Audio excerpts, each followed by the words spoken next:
All right, enough goofing around. Stop the bubble machine. Okay, let's see here. What we have here is a failure to communicate. What's that movie from? What's that from? And who said that line? I think I know. What we have here is a failure to communicate.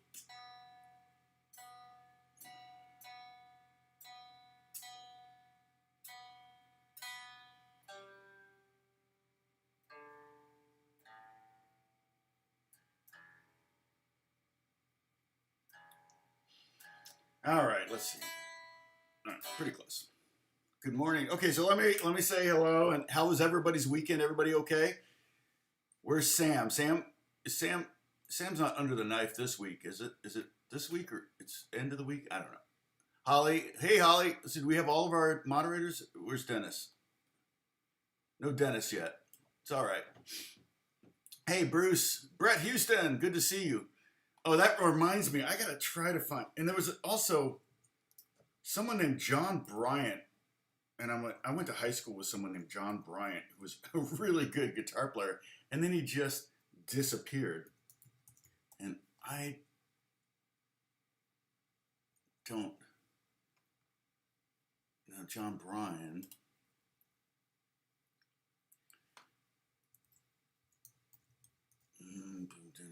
Don Bryant. Oh, maybe I heard Don Bryant. I heard somebody named. I thought it was John Bryant nominated for a Grammy, but maybe not. And I thought he spelled it Jon. He was like the first person I ever knew. Just keep in mind this is the '70s. Spelled his name John Jon. But let me see.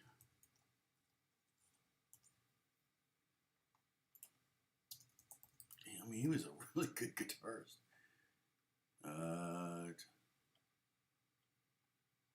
Yeah, I'm not seeing anything. John D. Bryant, poor man stupid. Well, maybe. I mean, John Bryant would be a pretty common name. It's one of the advantages to my name. You Google me, and right away, all my YouTube channels come up. There's a guy named Tom Strahle who's actually a vice president with Pepsi. That's pretty funny. So all I got here is. Oh, here we go. Let's see. About. Let's go to. Yeah, this. No, he's too old. It's not the same guy. Weird. I don't know. I wonder what, it's always interesting to find out what happened to people. Oh, oops.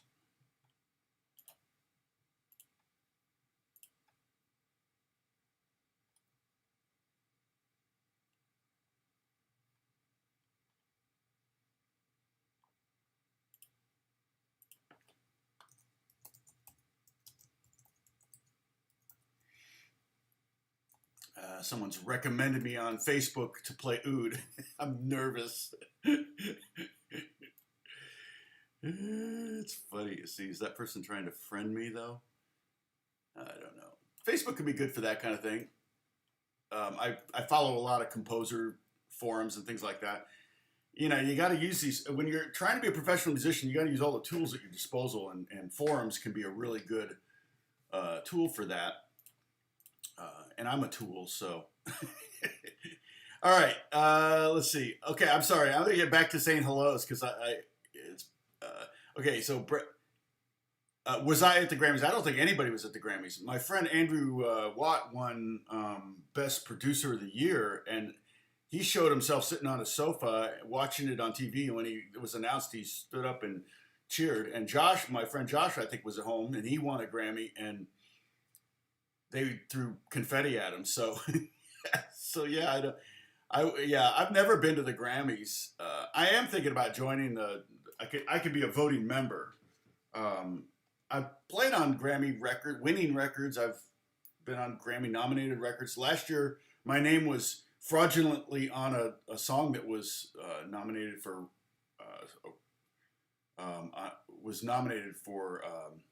an award. I forget what it was, like R&B song or something like that. It's kind of a long story, but my friend that co-wrote it, he thought it was my guitars. And actually, the truth was, he actually did write the song to my guitars, but then somebody else replaced my guitars and rewrote the hook. And that's why he thought it was mine. And when I heard the new guitars, I go, well, that's not me playing. It sounds like someone trying to sound like me, but it was a 17-year-old kid who's already won, like he's already had a #1 record. He's like 20 years old. It's like, try not to be jealous. Pray for blessings, right? Let's see. Ed, how's it going? Good to see you. Jack Lloyd, always good to see you. Not that it's not always good to see you, Ed, but I just said that. So, Hook is in the house. Paul Myers here, my old friend. Sorry, Paul, I hate to call you old friend, but you know, it's true. AJ's in the house. Hook and AJ, always confused. And Bruce, you're here. You missed the jam session. John Y's in the house. Lunchtime with Tom. Oh no. Hopefully, well, maybe I will cause you to eat less because you'll get indigestion. Becker's in the house. What time? Hey, what's this? 1 hour early? No. Oh, yeah, right. Because you didn't change your clock. See, we changed our clocks. It's the same time here, but it feels like an hour early. Tell you what, when that alarm went off this morning, woo, doggies. Michael Houghton, good to see you. Sham, good to see you too. Lena, hey Lena, so I would don't necessarily send that ukulele back. You said the G string, which is the bottom string, and the top string, A string, were not sustaining. That seems really weird. There's got to be a reason for that. If it was like a $40 uke, maybe is the quality of the instrument. If it was a $200 or $300 Kala, I can't imagine it would have an issue like that. One thing though, with my Martin, okay, keep in mind, I bought this little Martin soprano. I showed it to you the other day. It's packed away right now, but you've got to take a screwdriver because it's got just those 1-to-1 gear, just the basically, it's almost like a violin tuner. It's just 1-to-1 gear ratio. And so you could hit a string and it goes, and you're like, oh, really? And you tune it and it doesn't stay in tune. And so you literally have to take a screwdriver and tighten the tuners. And you got to be careful not to over tighten them because it's plastic back there and you're going to just snap the plastic. At least on the $300 one I bought or $200 one or whatever.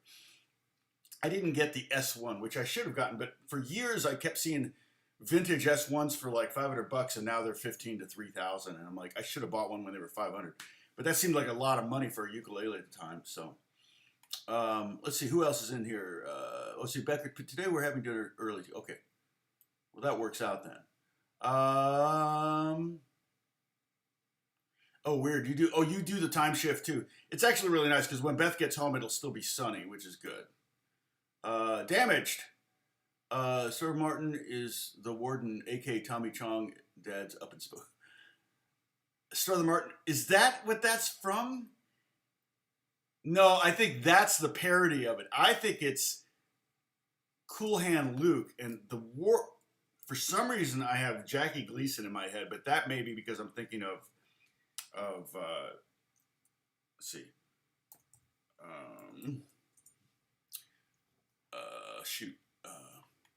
I may be thinking of the Burt Reynolds car chase movie.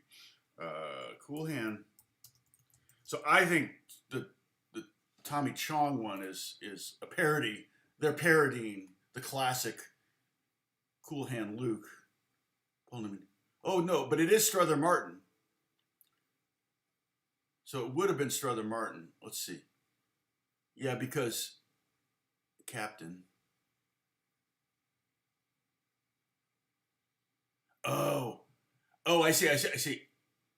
Okay, you're just saying that he's Tommy Chong's dad. I did not know that Strother Martin was Tommy Chong's dad.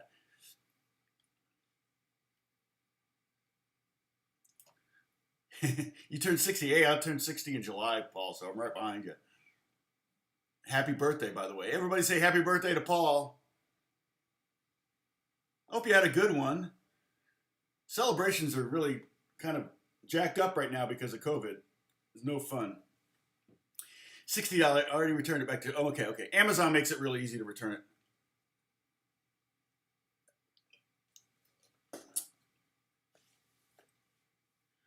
Well, Lena, there are probably a store near you where you can go and try out a bunch of ukuleles and then test it out. But yeah, that's really weird. I'm wondering what caused that. No sustain. That's a weird thing. Sam Stamos is in the house. Stam, you saw the live thing. Hey, Gary. Gary's here too. Good to see you. The best thing about spring is not the warmth, but the extended days for me. Warmth ain't bad either, but we're expecting 10 inches of snow today. Oh my goodness. Well, and I always say that. I always say that there's never been a good song written by an Angelino about spring because spring doesn't really mean anything to us. Spring just means, oh, it's going to start getting hot. But if you experience winter, yeah, spring means something. Although it's been a very cold winter, and now we're getting close to spring, and we're supposed to be in the 60s and 70s, low 70s.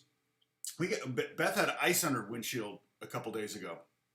I think Friday she had ice. She had to scrape ice off her windshield in Los Angeles. So that was pretty crazy.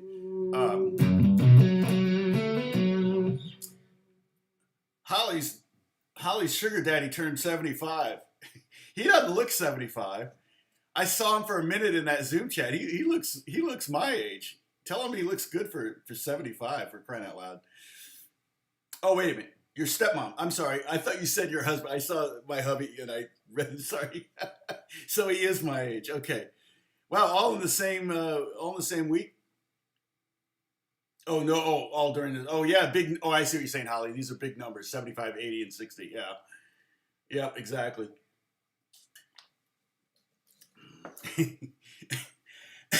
Yeah, to change the name of the song to Party Like It's 2021.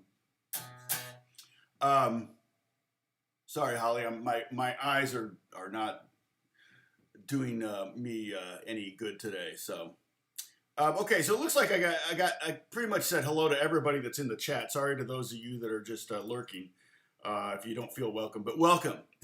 So, and I'm glad. So I did a little bit of a live thing with Alex. I should do that. I should actually do it on his channel so he can get some more subscribers. Not that doing live things necessarily get you more subscribers, but I think a couple of you subscribe to Alex's channel, and I think I have to go. Let's see. He doesn't. I don't know what his handle is. That's the crazy thing. YouTube. AJ Strahle, is it? No. Is it A Strahle? Because I think Alex Strahle was some bodybuilder guy or something. No, that's Ashley Strahle. All right, so delete that. Let's see. Because I went Alex Strahle. No, that's not even weird. It's not even taken, so maybe he should grab that.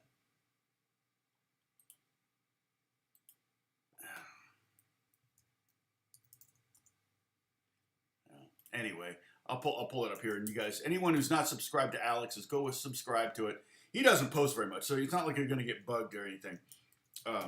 He's got a lot of great videos. If you're into Jazz Masters, he's got 683 subscribers. So we need to try to get him up to 1,000 so he can start making some money on some of these videos, because I'm telling you, he actually has. Last video he did was 7 months ago, so it's been a while. If he got up to 1,000, he might do more. But when I go to his about, he's got 237,000 views. So there's one video. If I click on videos, sort by most viewed. Well, and there's also a video there that's really cool. But his comparing Jazzmaster pickups, he's got 122,000 views of that. But he also did this Johnny Greenwood Telecaster clone, plus clone, and he sold it. And he made one that was really, really close, and that thing's got 71,000 views. So yeah, there's his channel. Yeah, Alex Strahle, bodybuilder. Yeah, it's crazy. Yeah, this is Holly. If we're cold, you're cold. I bet you're getting snow.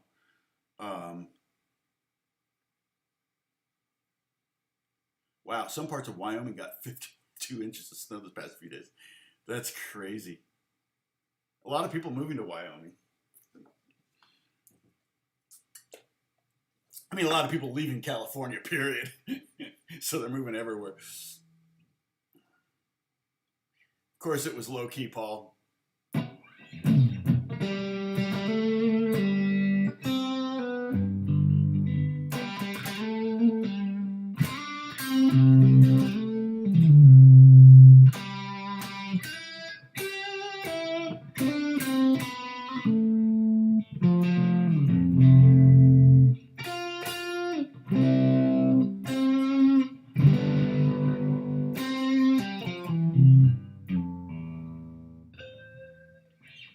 Happy birthday for Paul.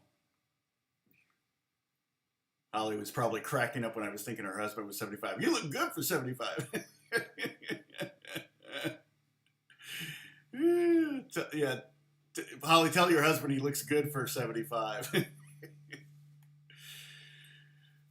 I'll tell you what. Hey, I had my wife. She was my sugar mama. For the first 10 years of marriage, she was the breadwinner. She kind of allowed me to stay in the game, stay in the music game.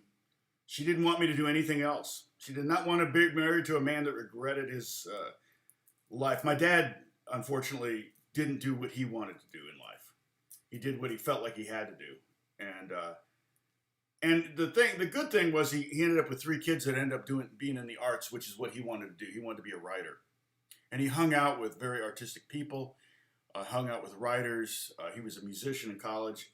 He got an English degree at Michigan State, and he really wanted to be a writer, but he felt like he had to get a real job, and then that just ended up being his job throughout his life, and he wasn't very happy about it. And it when you're not, especially a guy, if you're not happy with what you do for a living, you make a lot of other not so great decisions, and that definitely was the case. But ultimately, my dad was a good guy, and I loved him, and we had a great time. And I was really glad he saw a little bit of my success, because it took a really long time for my career to show up. And I remember back when I played on Justin Bieber's acoustic record, I think it was the first thing I did for him. And when the record came out, I played on Baby, the acoustic version of the song Baby, which was Justin's. He likes to brag that it's the most disliked video on YouTube. But the acoustic version I played on, and so my name was on it and everything. It was like the first time my name was on a big name record. And so I sent a copy of it to my dad in Connecticut, and he was at the mailbox at his apartment building, and he opened up the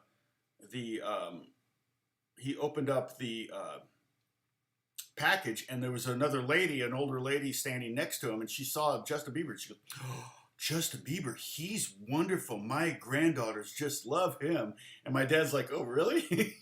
And then my dad turns on the Today Show, and Justin Bieber's performing on the Today Show that day in front of like 1 million people. And my dad was like, "Oh, wow." And he calls me and goes, Wow, I never heard of this Justin Bieber guy, but now I have. It was pretty funny. So that was pretty cool. You know, it's hey, new guitarist, what's going on? What guitar am I playing? It is a Legacy Special by G&L. Sorry, got that thing on. All 100% stock. I know a lot of people think, oh, did you put hot rails in there? Nope, that just came with hot rails.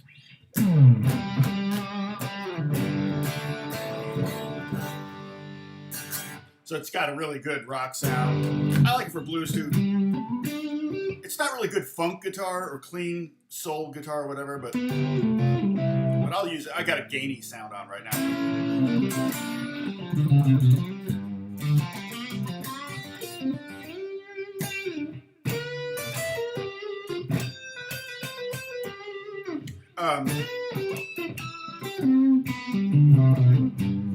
Yeah, I need to do more of those live things with Alex. So that, and somebody suggested that naming it Father and Son, and I did that. That's actually a great idea because you're right. You're right. It would definitely generate, you know, people kind of being, oh, Father and Son. You know, it's kind of cute. So we should probably record a little better, but you know, we were just waiting to go to church basically. So let's see, where is it? Yeah, it has 500 views, you know, which isn't great, but it's a start. My Ask Me Anything did pretty well. That's 1,100 views. That's the most any of our lesson views have done in a long time. I mean, I'm looking back on our lesson videos, and it's 800 is a good showing. So, like I said, these don't generate any real revenue, but it allows me to not be alone, which is a good thing. Yeah, guitar. Yeah, welcome, new guitarists. So what we're talking about, and again, I'm going to bookend with the main point is that if you just play this melody, which is Amazing Grace,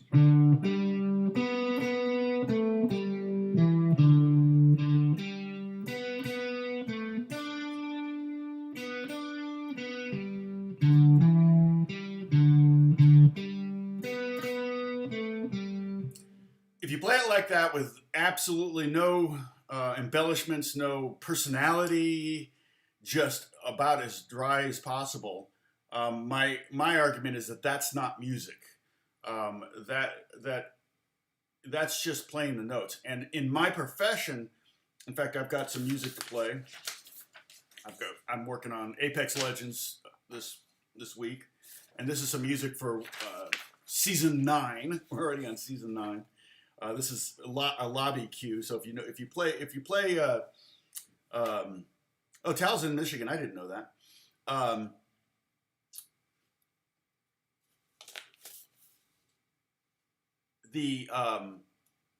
But if you just play it as written, then it's really not. A computer could do that for the most part now. So you need to add some personality to it.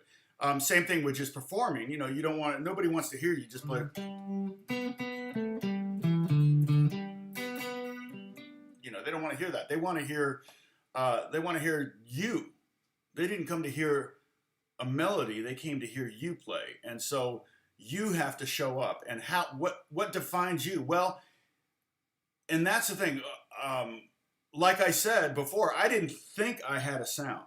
For years, I was doing session work, and my goal was to sound like everybody else. Like, oh, you want Jimi Hendrix? Okay, I can do that. You want, Jimmy Page? Oh, okay, I can do that. You want Niles Rodgers? I can do that. Whoever. I was just trying to be, Rich Little of guitar players, and then I did a session for this young Latin producer who I'd worked for a couple times, and he was an assistant to one of my other producers. And I said, well, what do you want me to do on this? He goes, I don't care, just Strahlify it. And I went, what do you mean? He goes, well, do your thing, because you got this thing that you do. I'm like, what do I do? And he goes, no, you've got a thing. And I went, wow, that was the first. It took a young producer to point out the fact that I actually did have a style that I didn't really think I had. And so that was kind of an eye-opening experience for me. But one of the things is that I had developed is everyone's style, and mine is no different, is usually an amalgam of all the other guitar players that they've listened to or tried to imitate. And when you play in a top 40 band, you know, say you do 30 songs in a night, you do 3 sets of 10 songs, maybe not that many. Maybe you do, Gary, how many songs would you do in a night if you did 3 sets? You might do 7 songs a set. So you might be looking at 20 songs a night. But that may be 20 different guitar players that you're having to copy throughout that night. And so you just end up, through osmosis, just becoming, absorbing some of their abilities. So what we want to do is we want to make sure that we're putting some special sauce on these melodies so that they're just not boring. And here's the thing, if you're wondering what to play for a solo, a melody is a great place to start. If we were doing Amazing Grace and they did like 3 choruses and then they said, Tom, you take the 4th chorus and then we're going to sing another chorus, I would probably still play the melody. I probably wouldn't go off into some blues, you know.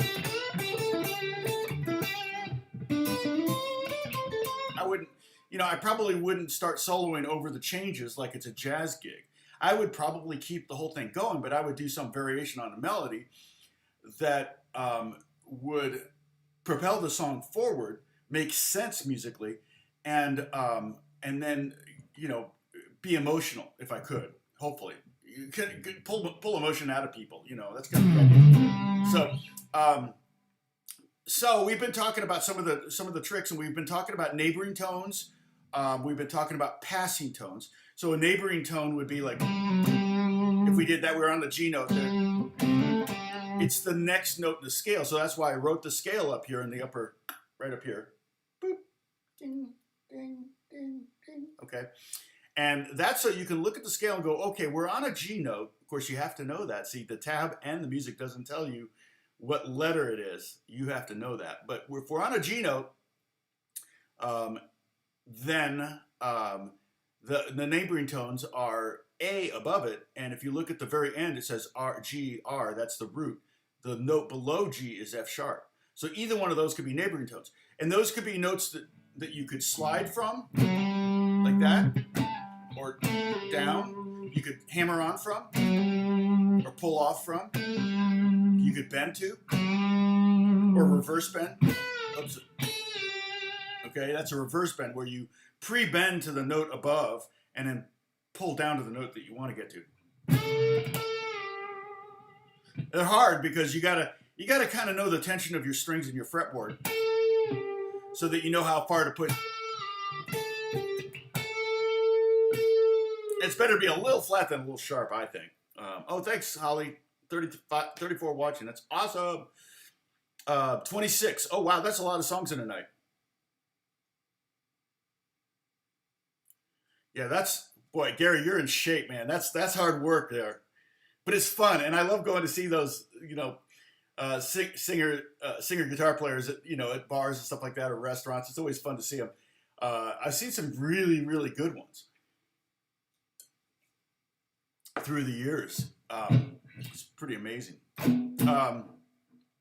So and then passing tones would be, if you look at like the melody, just on the very first bar, we have a G and then a B. So you look at G and B up there, and there's an A in between it. That would be a passing tone. So if we went, see that? Or so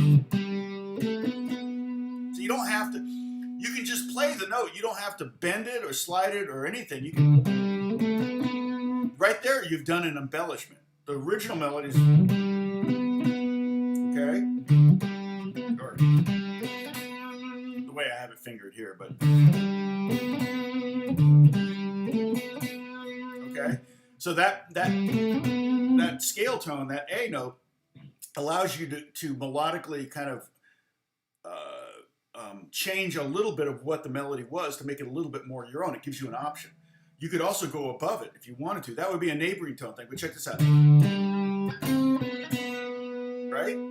Or you could go around it. You could surround the note you want to get to, which, you know, musically, I love to do that kind of thing. So I'm going to play the A below, because I'm going to go to the B. I want to go to the B, which is the third note in the song. I want to go to that note, but I want to surround it, okay? I want it to put its hands up and go, I surrender. I'm going to hit the A, which is below it. I'm going to hit the C above it, and then I'm going to go to the B. So check it out. Isn't that cool? You can do it the other way around, too. You can go above and below. Go that way. So I'm going to go C, then A. All right, let me play it with the context of the music here. I don't need that much pre-roll.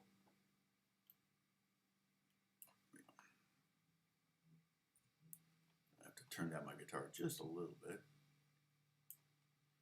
I think.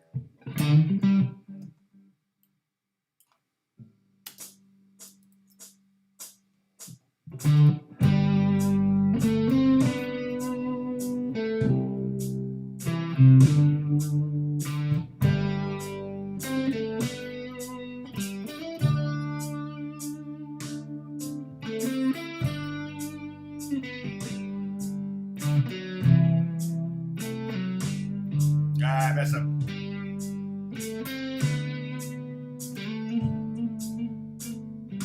Now there's another trick right there I just did. That's a great trick right there. That's a very emotional device. What did I do? What did I just do at the very last note, essentially, the last melody note on that G note at the very end? What did I do? Yeah, surrounding notes are fun. And you eventually, one of the things you can do too, so work on what I just did. What did I do? See if you can figure out a way to say what I did. But if you're gonna play in an area, just maybe play the G scale. I probably have this written out somewhere. Let me see if I can find it and drag it in.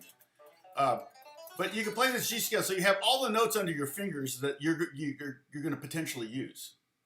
Hair product. Actually, this is not Bumble. I actually got some. Where was I? They took my Bumble. You know how expensive that is? When Beth and I flew to Joplin, Missouri to see Emma's graduation, I stupidly didn't pack it in the bag. I packed it in my carry-on. And of course, they took that $30 bottle of, I was like, oh, please. This stuff's so expensive. I said, well, at least take it home and use it so I know it's not ending up in a trash can. I was so bummed. Hey, Jay, baby, good to see you. Vibrato slide bend, kind of, but that's not quite what I did, but good guess. I mean, I did do vibrato. Aaron Hampton, what? My nephew. Neff, what's going on, Neff? So they took my good hair gel. So we were in Joplin. I needed something because my hair was going all over the place. So I just stopped and bought the cheapest stuff I could find, and it was like this like hardcore gel, and I kind of liked it. So I ended up buying more of that. So I'm using that. Aaron Hampton is in the house. Aaron, are you in Indiana right now, or are you in New York? Aaron lives in New York City. Okay, I got to tell you what I did, though. See, I don't want to forget what I did. Okay, what I did do a vibrato. So you're not wrong there.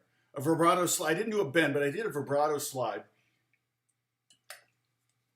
I mean, there might have been a little bend, but what I did was, and it's a very emotional device. It's a very good trick. I don't want to say trick. That makes it sound like you're trying to pull one over the audience. You're not trying to pull one over the audience, but it is a great little device. Okay, what I did was, the melody was, right?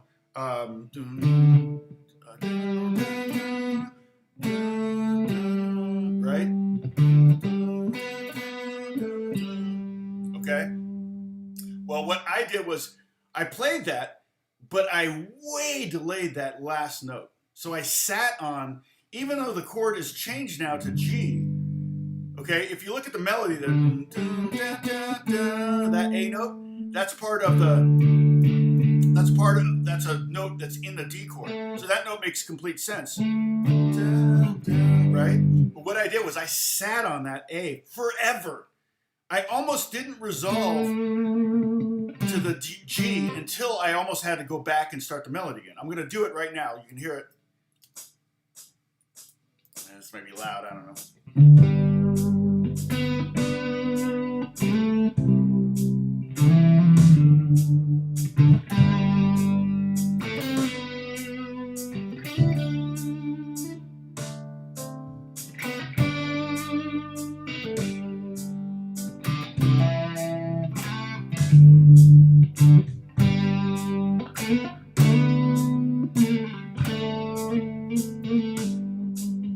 see that?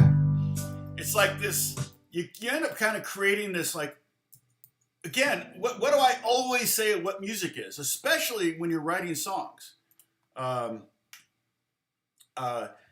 Especially when you're writing songs, you want to create tension. Music is all about tension and release. All the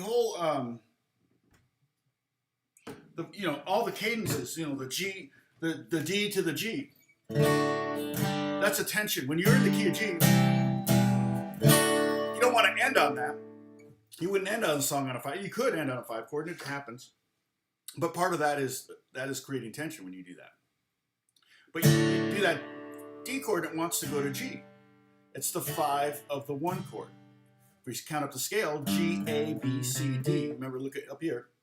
We count up the scale, 1, 2, 3, 4, 5. The 5 is D. The 5 chord is D. In G, it's the key of G. Okay? If I want to create more tension, I play a D7. And that tritone here, that C to F sharp, which is the 7th and the 3rd of the D7 chord, the C wants to go down, the F sharp wants to go up. Like that. Okay? So that creates tension and release. Okay? If I want to create a little bit more tension, I could maybe go D7 with a flat 9. See that? Tension, release. The release is pretty chord, but it's prettier because I did that. Now, if I just did a D chord, that major 7th chord almost sounds out of place. Mainly because it's kind of a jazzy chord, but also because there's not much tension created here. If I did D7, that's not bad. But the more tension I create, here's a D7 with a flat 9 and a flat 5.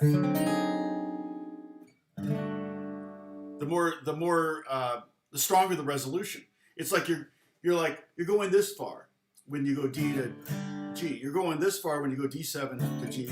You're going this far when you go D7 to G, major 7. You're going this far when you go D flat, you go sharp 9. What's a good way to do it? There we go. Does anybody want to play that chord? So yeah, it's kind of about I switch guitars. Everybody's taking a sip. So music's always about tension release. So when I sit on that A note,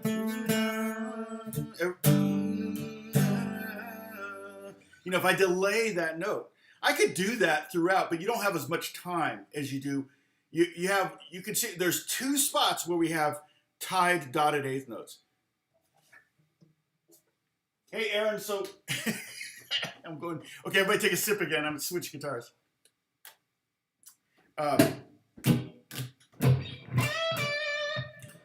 We also have it in bar, I don't know, what is that? 1, 2, 3, 4, 5, 6, 7, and 8. Bar 7 and 8, and then we have 15 and 16, the G at the end. But the D, we also have basically 5 beats. That dotted half note is worth 3 beats, and it's tied to a half note, which is worth 2 more beats. So that means you hold that D note for technically 5 beats. Well, I could play an E and go, hold on to that until the last second. So I could play something like this.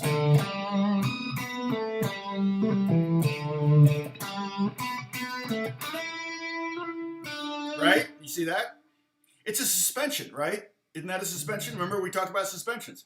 We have an A chord, and we have a 4-3 suspension, a 2-1 suspension, and a 6-5 suspension.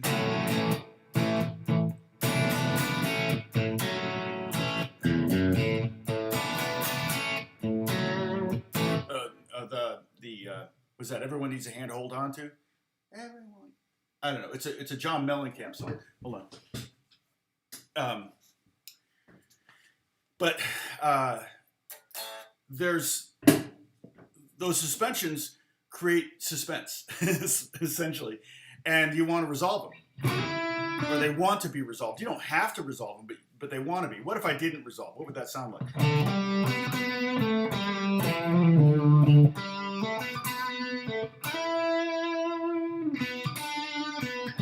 Yeah, it has to be. That one in particular wants to be resolved. That would almost sound like a reharmonization or something. But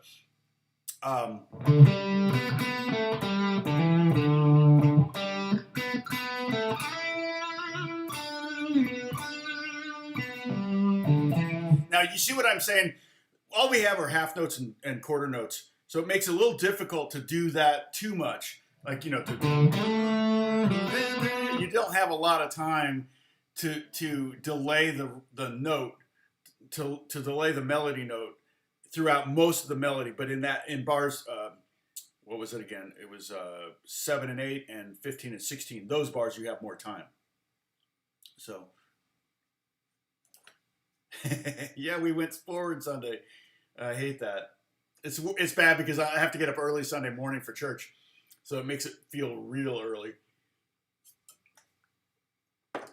But I made it. Let's see. Oh, hey, Zach, what's going on?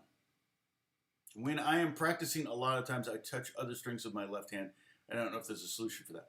Well, sometimes you want to touch other strings with your left hand if you don't want them to ring out. So a lot of times, like if I'm playing a C chord, I might touch the 6th string with my 3rd finger so that I can strum all 6 strings and not worry about the bottom string ringing out. I do it all the time.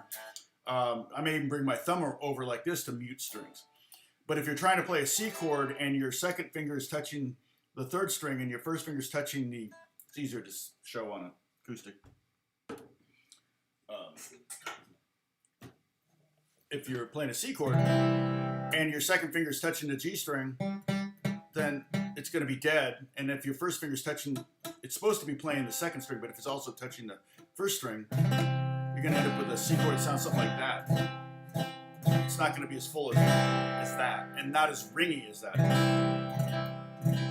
And so you just need to, the main key is to get your thumb behind the neck, like this, and then get more arch on your fingers. So if your fingers are laying too flat on the fretboard, they're going to touch other strings. But if you can get your fingers to kind of come like this on the fretboard, then you will.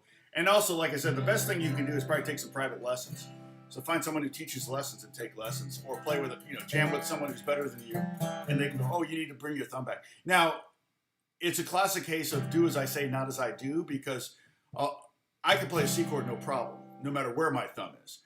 So I don't really need to have my thumb back here. It's more work to have my thumb back there, and I can use my thumb to mute the bottom string if I bring it around. So you'll see me play with my thumb up here a lot of times. But if I go to do some crazy jazz chord, like that, my thumb's going to be back here because I need the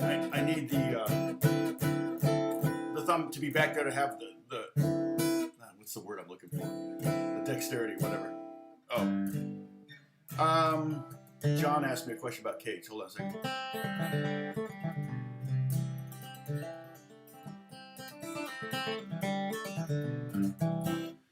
John, where's the question? Hold on. Thanks, Bruce. Where to be that question? Man. Where do you hide that? Oh, hey, Jay, baby. 3 months into learning guitar. Oh, there we go. Sorry. Tom, when you play melodies, do you locate the notes by picture and given? No, I do not really use the Cage method to find the notes per se. Well, you can do, Zach, you can always do online, but it is tough to do the Zoom lesson. But my nephew, not Aaron, don't worry if you're still there, you're not, hey, Louisiana. Let's see, my nephew Tony Tibbetts teaches Zoom lessons. So if you potentially reach out to him, and I'm not exactly sure what he charges. If you're in the U.S., it's probably pretty standard for Zoom lessons. Yeah, well, it's pretty simple. And I think I posted this in the Discord. I'm not sure, but this is his. You can email him there and get see what he charges for Zoom lessons. But yeah, you're right. Once COVID is over, you'll get the private the private lessons in person where the person can actually grab your hand and make you. I mean, I can't tell you how often I got my right hand slapped by my classical guitar teacher. It was almost like the classic nun with a ruler kind of thing. I mean, I kept collapsing my. This is kind of in the way, but I kept collapsing my right hand like this, which is pretty standard for guitar players to play. To kind of play like that. But with classical guitar, you want your hand to have more of this kind of positioning. And I would start that way with all.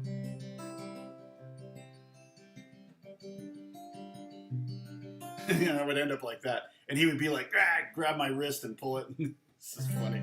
I can still feel it. That's what's so funny about it. Mountain Dawn, what's going on? New to the channel. Oh, yeah, the lesson. Yeah, that's a valuable lesson because most of the time when I play slide, I'm just like, I've got it sitting there on the amp or whatever, and I'm like, oh, I want to put slide on the song. In the middle of the song, I want to do a slide solo, and it's like, I don't want to have to retune in the middle of a song. Everybody's depending on me to play rhythm up until that point. So it's being able to play slide and standard tuning is a very good skill. Okay, yeah, you can do apps. I still think ultimately, like so many things in life, the way you really learn it is through a direct transfer from one human to another human. Okay. And I've had some great guitar teachers. I had a couple bad ones, but I had some really good ones. And, some things you just can't learn from an app or from a YouTube video, even though I teach YouTube videos. My assumption is that most of you at some point or another have taken real guitar lessons with a guitar teacher. My goal is to kind of be supplemental. I know that Pepper is taking lessons, I think still. But she's in Alabama where there are a lot less COVID restrictions. I think she's been taking lessons in person. I mean, wearing a mask and everything, but... okay, so... what was I talking about? We were talking about embellishments. Kind of what I'm doing is I'm just kind of playing the song, and then if I do something, I go, oh, let me explain that, because that's kind of how it is. And like I said, when I sat down and tried to come up with different embellishments, where is it? Yeah.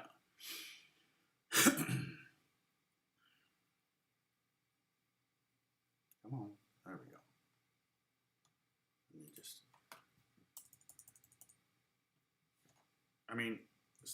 me just on the very first thought, this is what I came up with. Hold on, let me just put this in the right.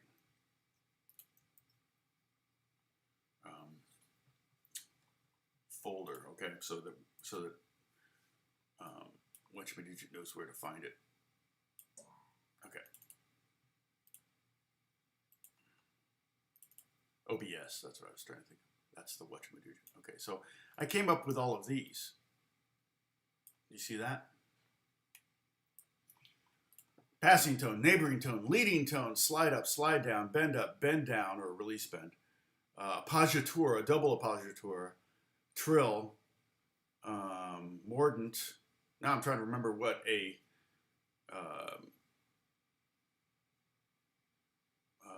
double appoggiatura is. I forget. Lena, are you still there?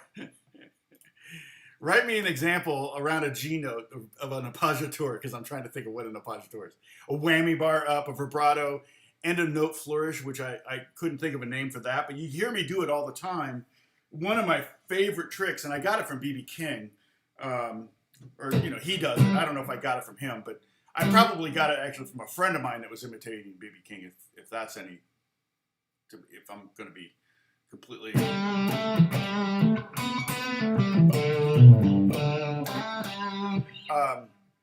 So, hey, Richard Lawson, good to see you. Painkiller, long time no see.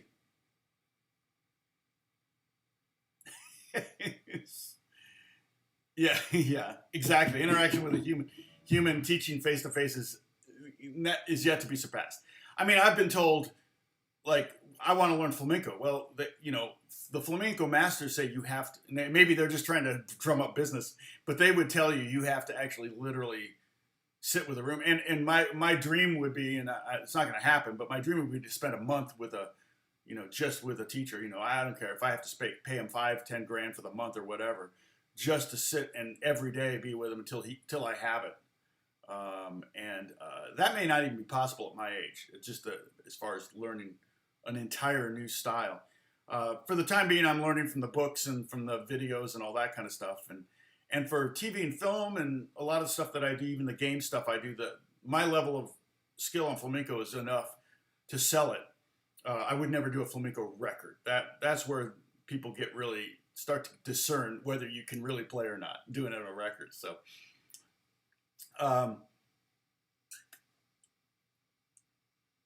yeah, it's yeah. These are long. I don't realize how long they are until I say goodbye and sign off, and then afterwards I'm like, oh, I got to go to work now. It's like, yeah, dang, I'm tired. So, but yeah, the passing tone, these are, like I said, these are some of the things that I came up with. The passing tone, for the very first bar, you got the G and the A, or G and the B. You can use the A as a passing tone. The neighboring tone could be melodically, a neighboring tone melodically would be something like that, or so I could do. That would be kind of a neighboring tone. A leading tone would be the tone below it.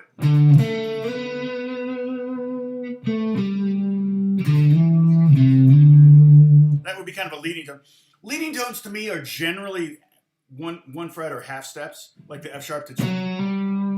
That's a really strong leading tone. The whole step, not so strong. I could go from the B flat. That would be a stronger leading tone, but it would be a little weird sounding. It's a little on the blue side. But it works if that's the vibe that you're going for in the song. If you only did that once in the song, in Amazing Grace, it might be like, well, that was weird. But if you're playing a lot of, you're doing that kind of, then maybe that would make more sense. But that would be a stronger leading tone, the B flat to the B than the A to the B. Slide up, slide down. Right, we're going to the D note now in bar 7. Bend up, bend down. That always sounds good, right? So we go. That's a nice device. Of all of these, it's probably one of the most difficult devices. I'm going to do harmonizing. We're not going to talk about that today. We're going to harmonize by thirds and sixths. Maybe we'll do it Wednesday. Maybe help me remember, Holly and Bruce. Dennis has yet to sign in, or Sam, you're always there. Lena too. Help me remember. We can talk about harmony. I get asked that a lot, and if I could find a really concise way of teaching that. In other words, I need 2 hours to teach that. If I could find a real concise way to teach how to harmonize a guitar part, I think I would do a video on it. I could do a series on that. I'm not sure how much that would be, because what I would probably do if I was doing a series on harmonizing, I would talk about. There are 3 types. I think there are 3 types of harmonies. And I'm getting off on a tangent here, but there's parallel harmonies, which would be something, you have the melody, and I'm harmonizing. The 2 lines are moving together. That's called parallel harmony. I could do it with 6 too. I could do it with fifths. Sounds very Gregorian if you do it in fifths. Thirds are the most common. I could do contrary harmonies, and those are a little bit more complex, but maybe something like that would be. Contrary harmonies would be sometimes where the melody's moving one way and the harmony's moving the other way. So you might have some, kind of like this thing, but it's not going to be always, because if you keep doing that, you're eventually going to run into the same note and then pass each other, right? If I were to harmonize a C scale like that, it'd be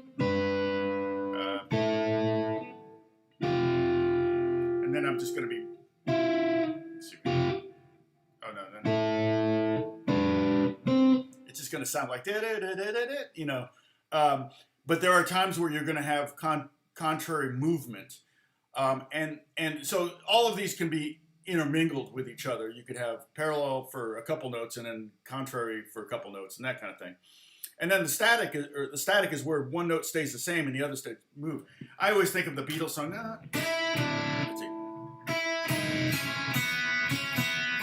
Right? Somebody's going, and then somebody else is going. It's so good when it's John and Paul, I think. My girl, right?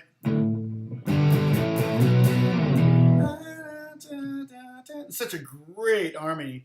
I also think of Not Your Stepping Stone by the Monkees.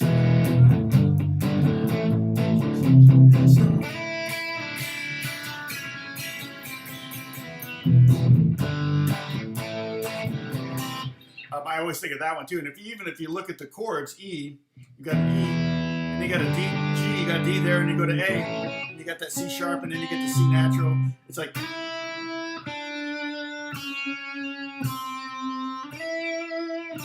And that would be static harmony. One singer singing the same note. And that's kind of what I like to do for harmonies when I'm on the fly. I did a video on this. Let me see if I can find it. It's a pretty old video, so I'm going to have long hair. Let's see. What did I call that? Dang it.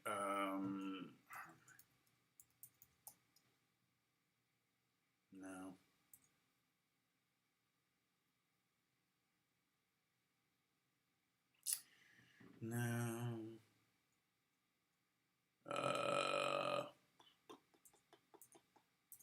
I know what I called it. Sing a string. Okay, this is a great trick if you're playing guitar and singing. 2015, so it's not as old as I thought, actually.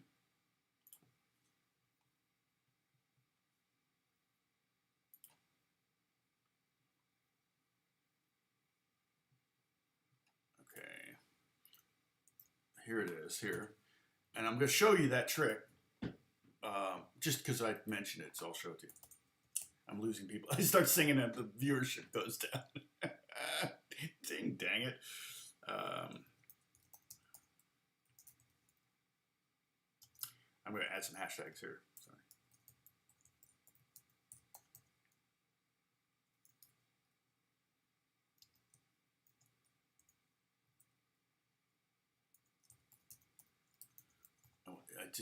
It's an older video, so it doesn't have hashtags at the top, which is a new thing that YouTube started letting us do, which actually I think really does generate some extra views. So a sing a string basically is, how long is this video? Well, it's not long enough. Okay, never mind. All right, so if you're playing a song in song in G or something, it's a good example. But you know the melody, this wouldn't work because you're singing all around the G note. But say a melody is.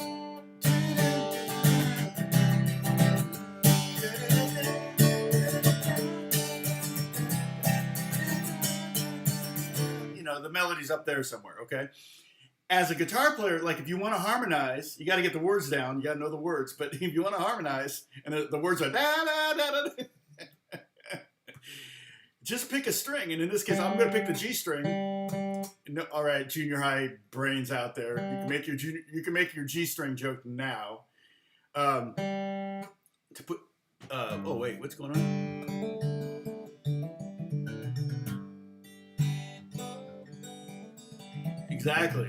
Exactly, Gary. That's actually really, really very. Anything I've ever done that's cool is accidental. It was a mistake.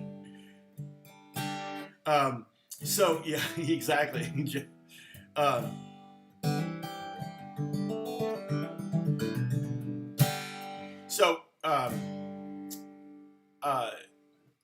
That one, the melody was what it did.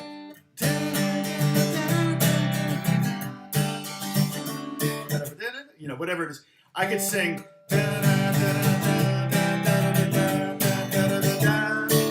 So all I'm doing is I'm singing the note, whatever note is on the G string, and for the C chord and the G chord and the C chord and the G chord, it's just a G note. And then when I go to the D, it goes up to A. So just sing that, and that's a harmony, and that's a static harmony that works. The melodies above it going all over the place. If you do that, the harmony is going to work because it follows the chords. And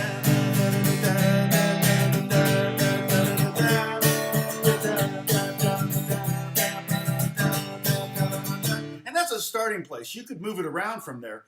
But if you want to just start singing harmonies on a fly or whatever, it'll fill out a part, especially if the singer is singing above those notes. If the singer's singing those notes, like that's why I didn't do it with Amazing Grace, because it's all around there. I might be able to get away with Amazing Grace, how sweet the sound that saved a wretch like me. I could sing the D string. I once was lost, but now I'm found. Was blind, but now I see. Or was blind, but now I see. Okay, that one would work better because you're kind of tucked down below most of the melody. There's still going to be overlap between you singing the same notes as the melody and singing the harmony, which is fine too. The unison is also a harmony, technically. I mean, that the Beatles song, they start with a unison. Now, if you just sat on unison, then you're just singing the same thing. But if you move from that, or you stay on the E and they move off of you, then it's no longer singing together, you know, doubling each other. Okay, does that make sense? All right. So that's your favorite Monkey song. Yeah, it is a great Monkey song. I'm not your stepping stone. Who wrote that? The cool thing is to look at who wrote some of those songs. Boyce and Hart may have written that one. That sounds like a Boyce and Hart. And it wasn't, like, most of the good songs weren't written by the Monkees, sadly, because otherwise they'd all have more money.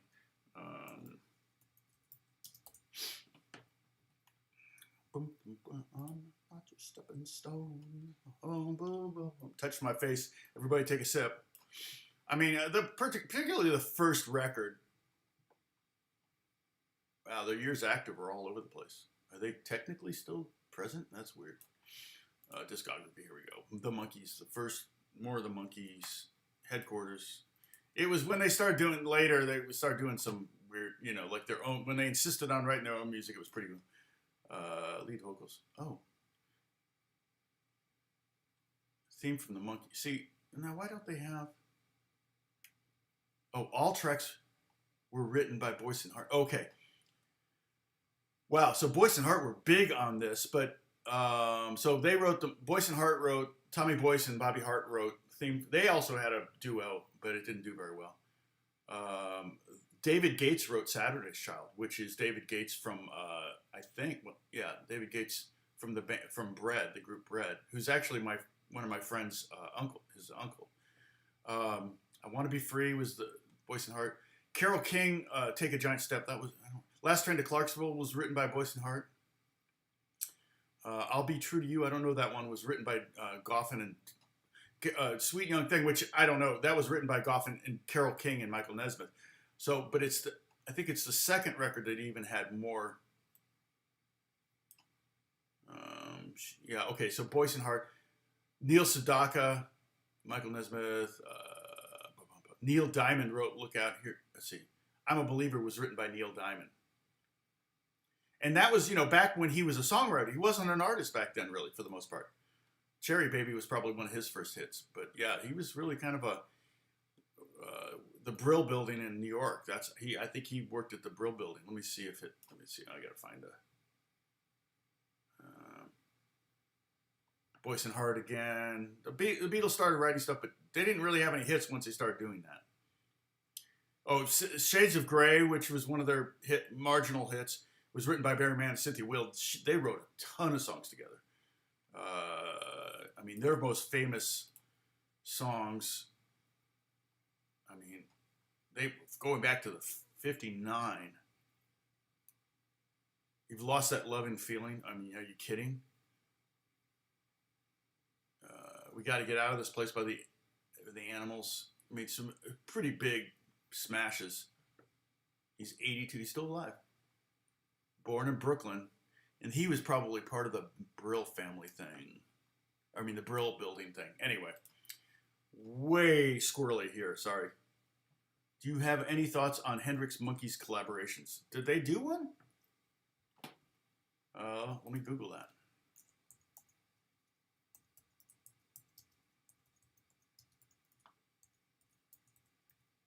I don't remember that.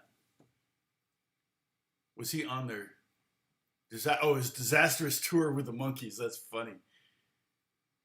Oh, well, I can imagine that would have been disastrous. Did they tour? Oh, yeah. Did they tour? Drops out as opening act for the Monkees. Well, that happened. According to this website, Today in History, 1967. Wow, that would have been pretty early in his career, too. That was pre-Woodstock, right?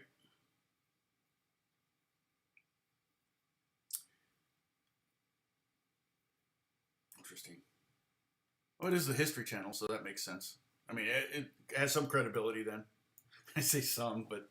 okay, so let me see. I've got to catch up on some of these comments here. Yeah, we use the chipmunk. Yeah.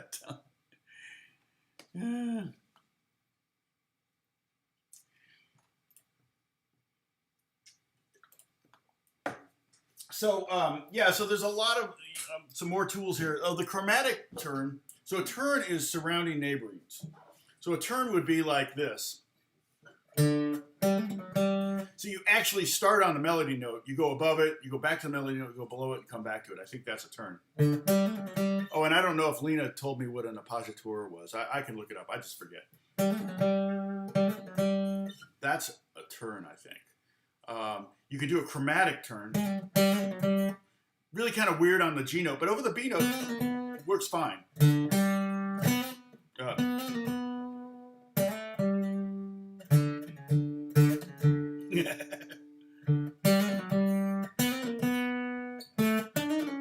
See, chromatic turns sometimes work. They're a little bit more of a jazz device. That would be and it turns and appoggiaturas and things like that. Those are very classical. Bach did that a lot. So you're gonna skew towards the classical. The other thing I want to talk about, I think maybe this would be a separate series, but I talk about doing chord melodies. And you're like, what's a chord melody? Well, chord melody would be if you were to play the chords, the bass, and the melody all in one.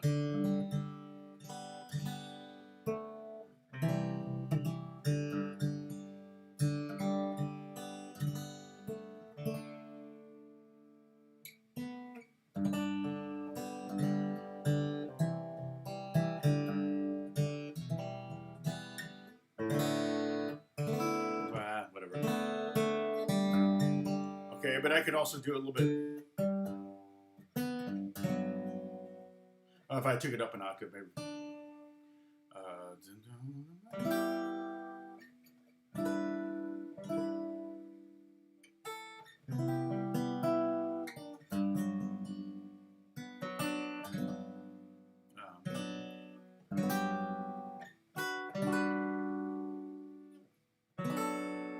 I mean, I'm just.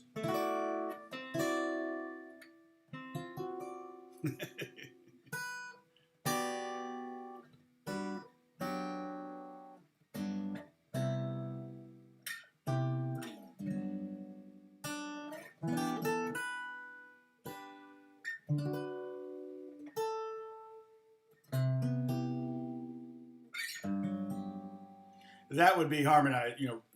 There wasn't really much reharmonizing, but basically I'm harmonizing with lots of notes instead of just one extra note. Just basically the goal in doing a chord melody is to play the chords, make some changes to the chords, but make sure that the bottom note, so you see the G and the C and the G, you see the chords, make sure the bottom note is whatever that is. And, or it doesn't have to be, you can it'll get implied if you start with it, and then the top note has to be the melody. That's a whole nother series. Okay, so let me go back to, you're going to be getting a lot of sips in because I'm going back to electric. And I touched my face. That's a double sip. Chromatic turn, harmonizing. We talked just a little briefly about. We'll talk more about that. I think we'll start that on Wednesday. We'll reharmonize this whole melody. Okay, and it's not going to be pure thirds. Okay, because pure thirds won't always work, and pure sixths won't always work. And we'll talk about that. And I may have to give you the chord tone. So on top of this G, A, B, C, D thing, I may have to give you the chord tones for the four chords, actually, E minor too. Okay, so whammy up.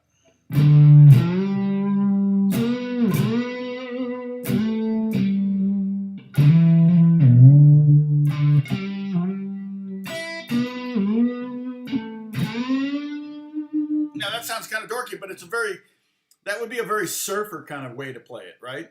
If you were a surf guitarist, you would probably do some of that. That's way too much of it. But if I want to kind of imply the surf music, I'll play a chord.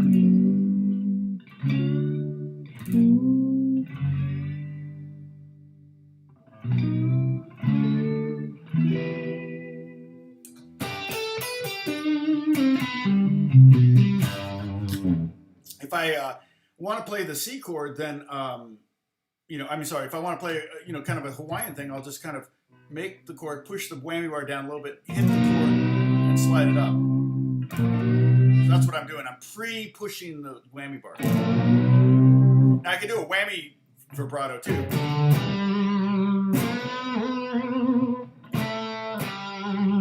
And that's also kind of surfy sounding. Let's see, vibrato. Okay, now this is something we probably should talk about. Somebody mentioned this last week, and vibrato is very much a signature. You can tell a lot of guitar players from their vibrato. I think Stevie Ray Vaughan, would have kind of had a fast, like.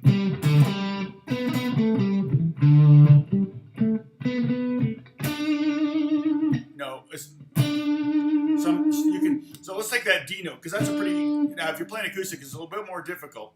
Like I said, on guitar, a vibrato really is only the pitch and above the pitch. Let's use a whammy. Then I could go. I can go above and below like a violinist would. Because when a violinist does a tremolo or a vibrato, sorry, not tremolo, vibrato. Is tremolo on that list? Tremolo is not on there. Oh, but wait. A trill. Oh, we didn't talk about trill, but trill would be that's a trill. Same, kind of a tremolo is another word for that. I think a tremolo for guitar is being more tremolo picking with the right hand. But anyway, when violinists will be on either side of the note, and when they roll their finger back, it goes flat. When they roll their finger forward, you'll see violinists doing this. In fact, I'll do that sometimes, even though it doesn't do anything. It does very little to roll your finger like this. That's how you get a vibrato on guitar. That's violin, doesn't really do anything on guitar. You actually have to move the string up and down on the fret. But no matter what you do, the pitch is always only going to be higher than the starting pitch. Okay, unless you have a whammy bar. Okay. And when you sing, you put a vibrato, you usually go above and below the note. Here's a note, and here's your voice going up and down from it, okay? But on guitar, you really can only go up. But that doesn't mean you're limited. Really, you've got so many different ways you can do. You can do. I like to think of it as this. It's kind of an XY graph, and you've got, in one corner you've got, down here is you have slow and fast, and you have shallow and deep. Okay, and you can kind of move your dot anywhere in that XY graph you want. And so you can have a slow shallow, or you could be slow deep. Some guitar players do that. You could have a fast shallow, or you could have a fast deep. And those are extremes, right? That would be taking your pointer and going into the four corners. Generally, it would be very slow. You can go even slower. Slow and shallow. You can practice all of those. And on acoustic guitar, you can do them too. But I would stick to like the unwound strings. So the G string's perfect because it's probably the B string is probably even better for acoustic. Yeah, and Lena, I just answered your question. Let me go to the acoustic guitar. It's a little more subtle. It doesn't ring out as long.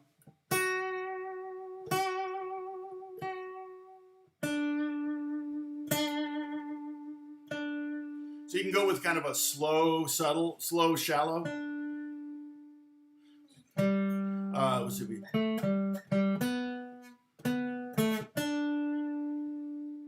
So there you got time to develop. You can go with a slow,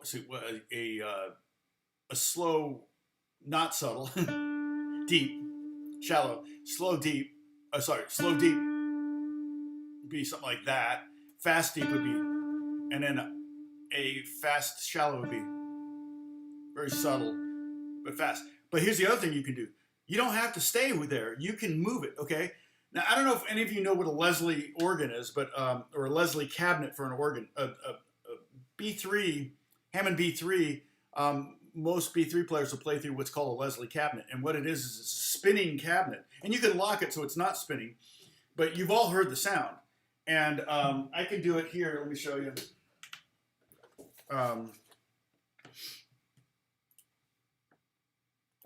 Boom, boom.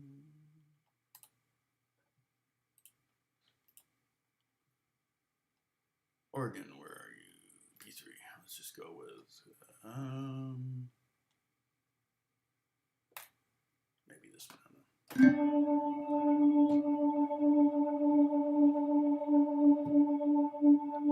So the Leslie cabinet spins, okay? And when oh shoot, sorry. I'm trying to get my windows in order here. There we go.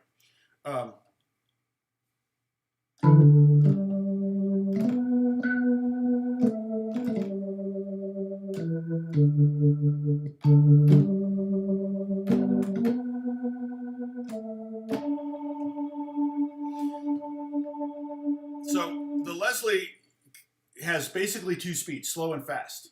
All right, and there's a button, and they would push the button, you know, if they want the slow speed or the fast speed. Well, the thing about the Leslie is it's not digital. It can't instantly go from slow to fast. It has to ramp up and ramp down. So that's kind of the thing that's happening. So if I go,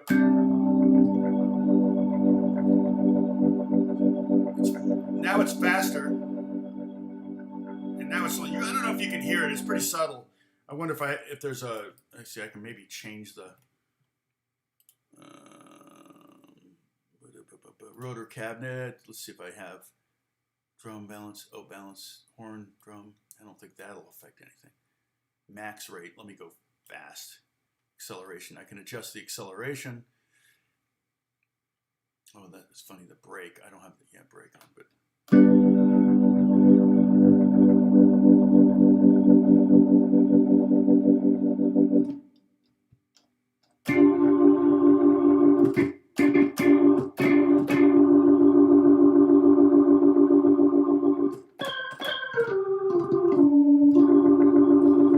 Fast that is. I take my foot off the pedal and it's slowing down, okay? All that to say, you can do the same thing on the guitar. You can take your vibrato and you can start it out slow and end it fast. So you end up this kind of like a, oh, I gotta click, sorry. I gotta make sure I'm on the right track. There we go. So if I go, I can go from a shallow, slow tremolo to a fast, deep one. You can change it. You don't have to stick with any one of those. Now, you may find one that is to you perfect, that just works, and that will become, and because it's an XY thing, XY thing, and there's an infinite number of points on there, once you find your spot that's your sweet spot for a tremolo, that may end up be part of your signature sound. A lot of guitar players, like I said, they have this kind of spot that they just tend to go to when they're doing a tremolo. So a tremolo, even though we're not changing a melody note, we're not doing a slide up, we're not doing a slide down, we're not bending up, we're not whammying, we're not doing a mordant, we're not doing a neighboring tone, we're not actually playing any other note but the note that's actually there. So, remember I said, this is not music. Because I said, you're not doing anything with the melody, you're just leaving it alone. And that's just playing it note for note. It's like a student that's just playing it for the first time, or you're sight reading it and you're not doing any embellishments. But if the only embellishment you do is vibrato, that's legit. That counts. So, oh, sorry. And here's another thing. The vibrato doesn't necessarily and probably shouldn't start as soon as you hit the note. A singer, listen to singers, when they add vibrato, they'll sit on the note for a second, and then they'll add the vibrato at the end. I'm not a singer, but right? They'll eventually get there. The same thing here. In fact, the reason you do that on guitar is to get the sustain to last longer, because we all know, you know what I'm playing?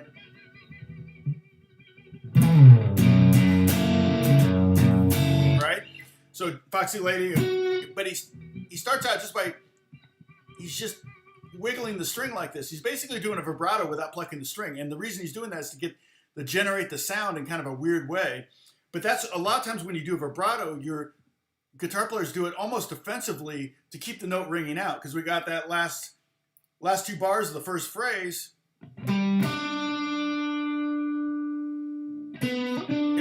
Particularly if the song's really slow, that note may not ring out the length of its value. So vibrato, which I brought in about 2 beats in, would actually continue to sustain the note. Okay?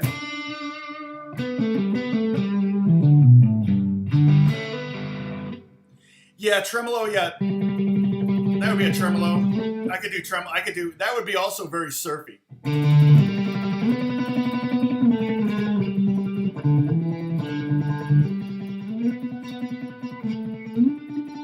Kind of sounds a little bit like little Dick Daly, maybe, you know. Right? Something like that. So, yeah, so the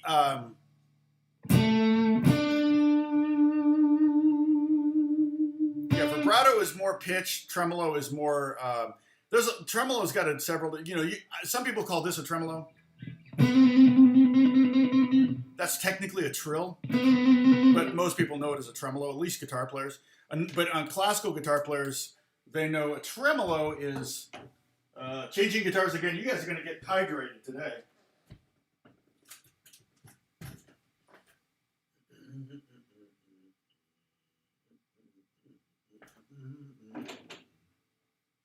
I love it when all my computers are working at the same time. They're all doing different tasks. That was backing up my hard laptop. But like,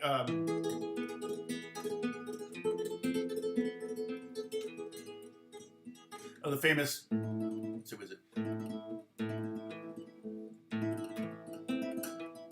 Was that right? No,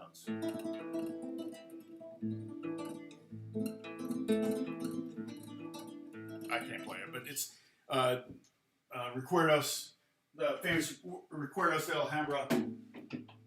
That piece, that's tremolo. In classical guitars, you say tremolo, that's what they think. Because again, they're in the classical realm. So for them, the other thing would be a trill, because they would know the term trill. Okay. With some of the other devices here, and we're going to talk more about these devices for musicality and things like that. But harmonize the end of note. Oh, the end of note flourish is the one I do a lot. Okay, let me show you that. I mean, I'm going to exaggerate it, but sorry.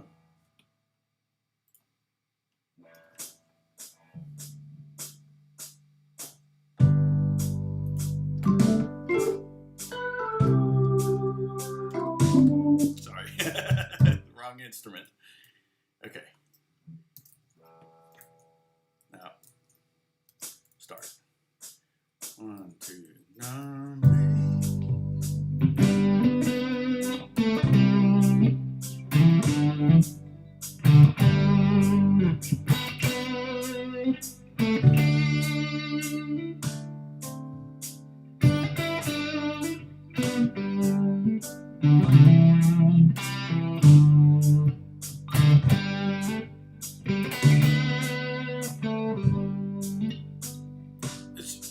It's hitting the note and hammering on the note above it.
I'm harmonizing without the root.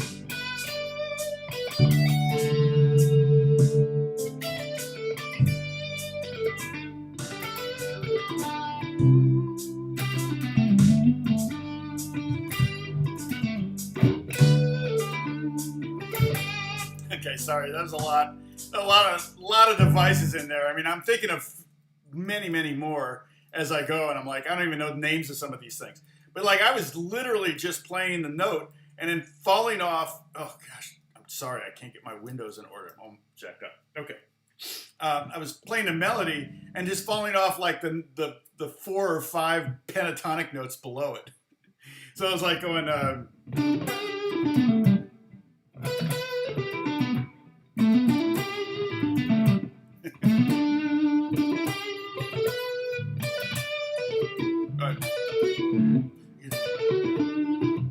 You do the deep major pentatonic at that point, but yeah. So there's a lot of different things, but the end of note flourish is what I don't really have a name for it, but like I said, it's what, so what we're gonna do is I'm just gonna have you play that. So I'm gonna have you play that D note with your first finger, and then let it ring, and right before it fades out, just hit the E, hammer on like that. Try to drive your finger through the fretboard. That's a good hammer on. And then kill it. As soon as you hit that E note, mute the string either with your left hand or with your right hand or both. Now you get a little echo there. I got a little echo on, but hey Renee, what's going on?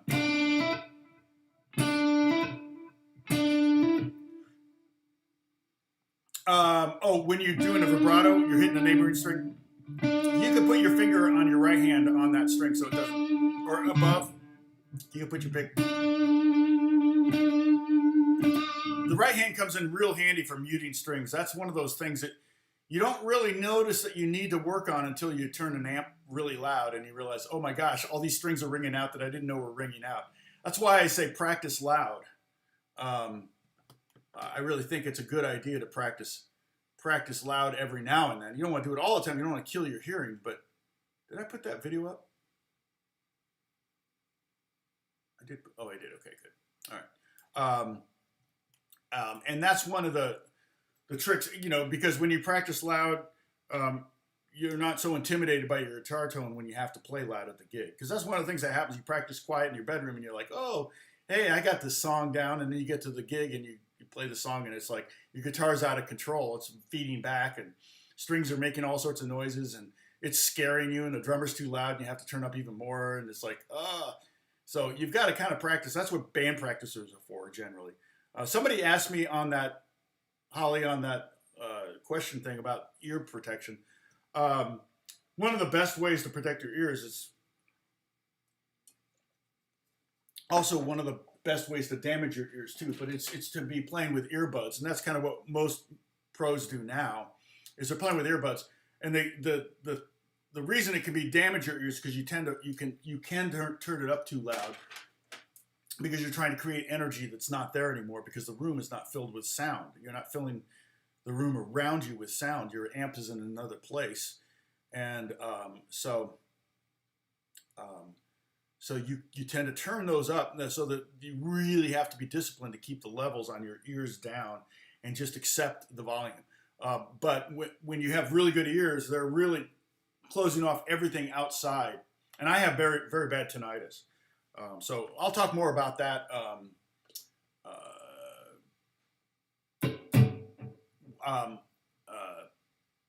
I'll talk more about that when we do another Ask Me Anything.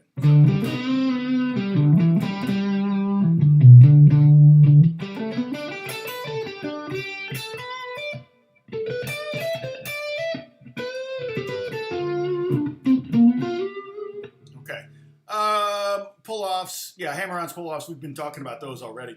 The octaves, you could do octaves. Now, here's what that would look like. Or this is actually just simple. This is, because I have this written a certain way, I'm implying that this is the way to play it. No, this is not the way to play it. This is where I wrote it. Now, the tab is written here. So it would require you to know the melody.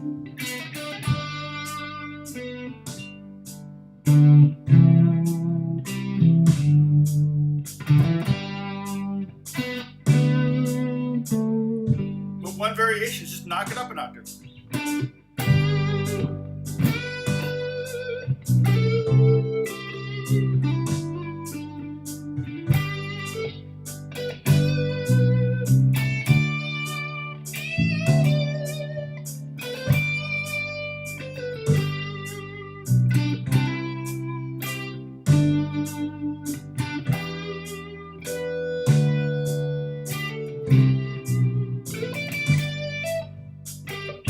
Or you can play octaves. There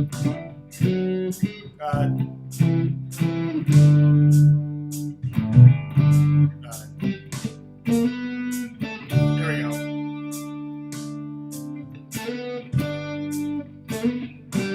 Like Wes Montgomery.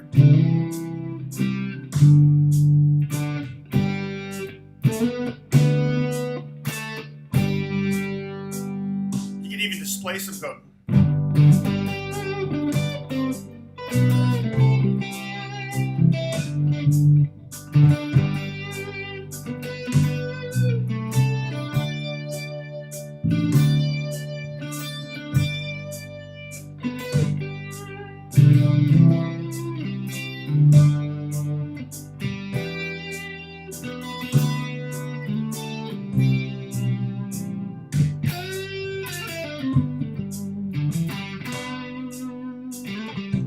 Yeah, this is some other. Okay, so, man, I've been going for almost 2 hours, and I got work to do. I'm gonna stop here in a minute, but I can chat for a while, like I haven't been chatting for a long time now. I'll leave this up for now, and I'll add to this list as I think of them. I could even upload that list to the Discord. Why don't I do that right now? So if you haven't, the Discord link is at the very top there. All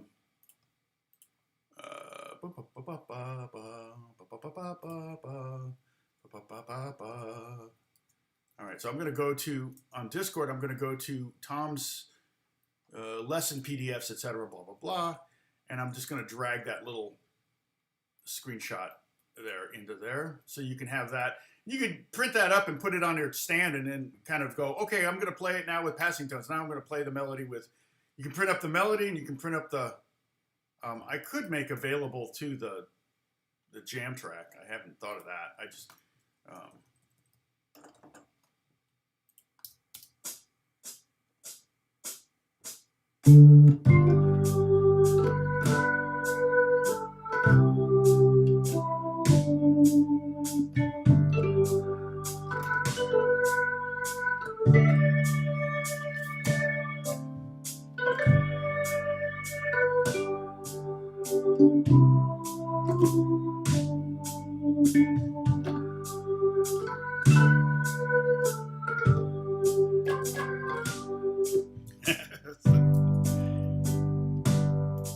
yeah, I could maybe bounce that and upload it to the YouTube. Let's see, what is the tempo I have here?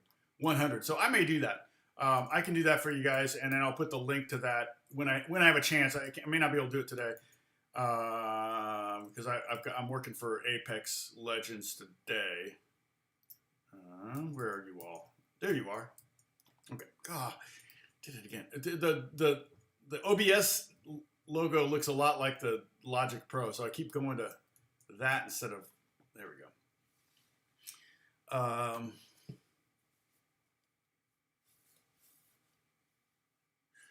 All right. Oh, you know what? It's cold in here because I left my doors open.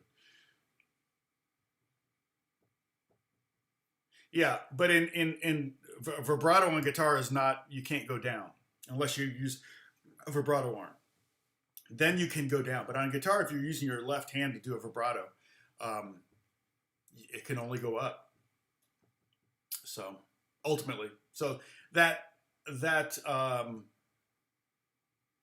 Sam, that term applies to string players in the orchestra, like violin, viola, cello, and bass, because they're fretless. Any fretless instrument would be able to do a tremolo below. I think on my tuba I could do.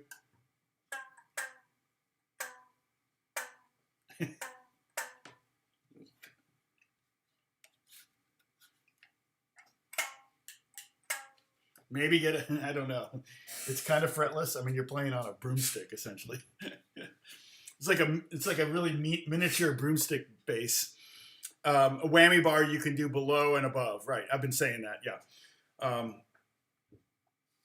And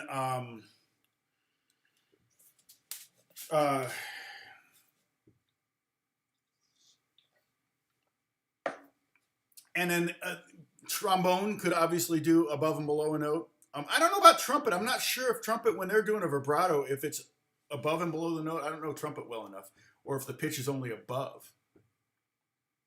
And obviously, if you had yeah, yeah, that's right. Leo Kaki, you're right. Yep. Well, Django Reinhardt. Have you mentioned Django Reinhardt? He's my favorite, one of my favorite guitar players of all time. Don't hold a difficult chord for 20 minutes. Definitely don't do that.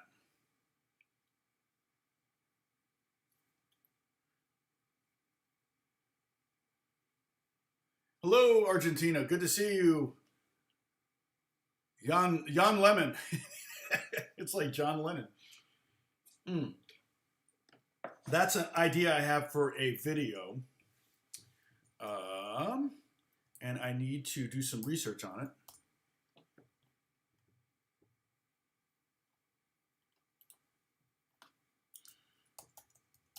Let's see.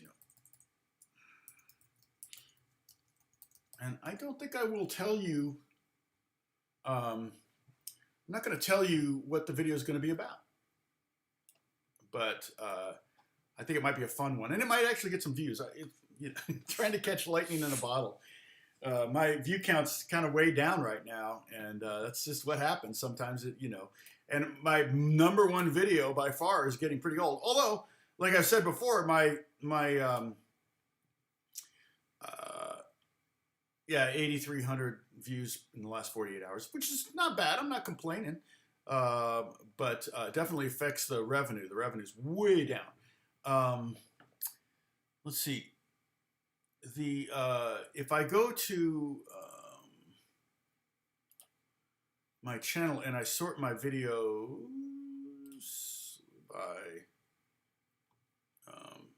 by most popular. My most popular one is 3 years old. My second most popular is only 2 years old. I need to do another 5 songs with only 2 chords. I've done 2 of those. The first one did really, really good. The second one has done nothing.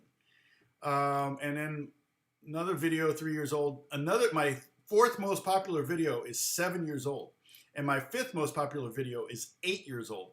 And so I need to do more of those, some fun chords and different tunings. In fact, I should probably do, well, here's chords and, so I probably should do some fun chords in Dadgad tuning, because I did a two-part one of that. I should probably redo that. That's 6 years old. I mean, I could redo some of these, but it's interesting, the ones that kind of get. Now, tips for older beginners from viewers suggested tips for older beginners is also pretty popular. It's also followed up on the other one. And my highest rated, and I got that darn F chord, which has got 200,000 views. That's 3 years old. My highest rated gear review is the Squire bass, which has 73,000 views, which is interesting. But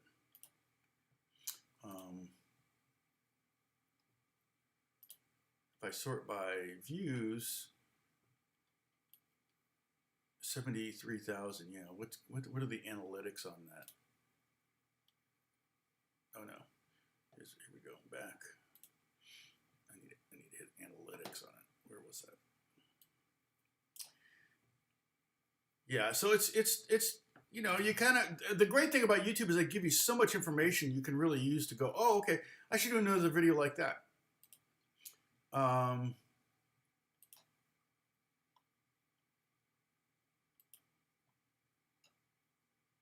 Yeah, so, you know, on that video I've made, in the last month, I've made $1 on that Squire bass one. Lifetime, let's see, how much have I made? $100. So that's not bad. Wow, it really spiked back when shortly after I did it. It made, yeah, it was $4. I mean, it's pretty consistent. It kind of jumps up here and there.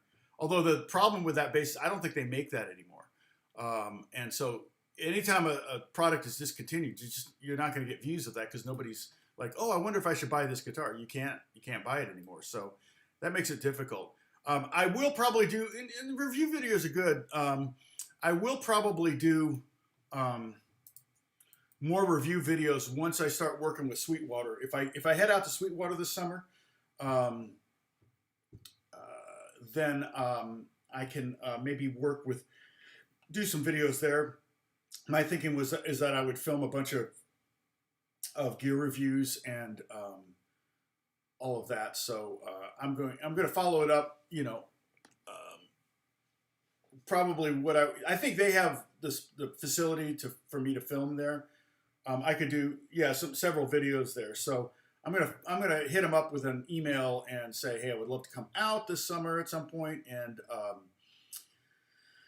review cheap acoustics. I get a lot of questions about that, and then cheap amps, practice amps. But I think I would do two different types of amps: practice amps and then cheap gigging amps. So they're going to have to be in the 30-watt range for live work.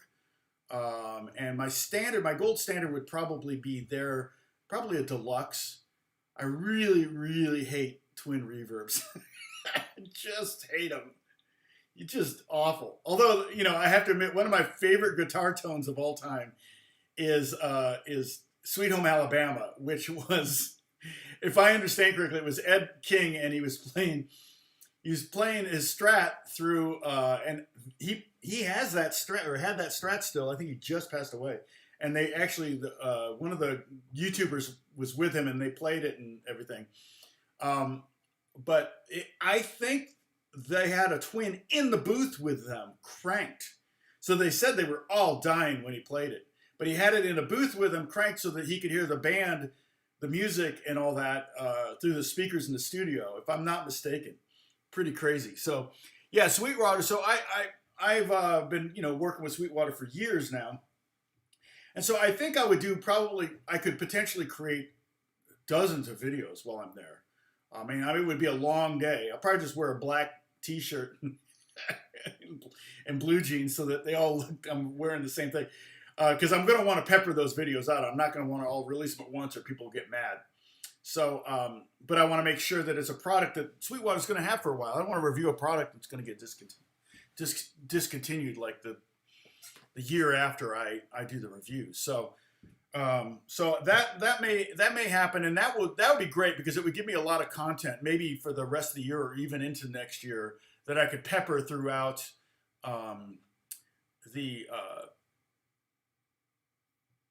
acoustic electric baritone. I don't know I've not played either one of them. I didn't even know Guild had a baritone, but my Martin plugs in. But I don't think Martin makes the one I have, and I have the prototype. I actually have the first one they ever made. It gave it to me, and I kept it. But yeah, and it's an amazing instrument. But they gave it to me for me to critique and to give them tips. And so there's definitely issues with it that I think they fixed in subsequent releases. Um, but not major issues. It's probably mainly minor issues. So um, let's see. Yeah, if you join the Discord, you can have multiple handles at Discord. So go ahead and create a new handle and use your YouTube so it's easy for us to know who you are. Okay, because otherwise we're going to keep asking. Now, who are you again? And if you become a problem, we want to know.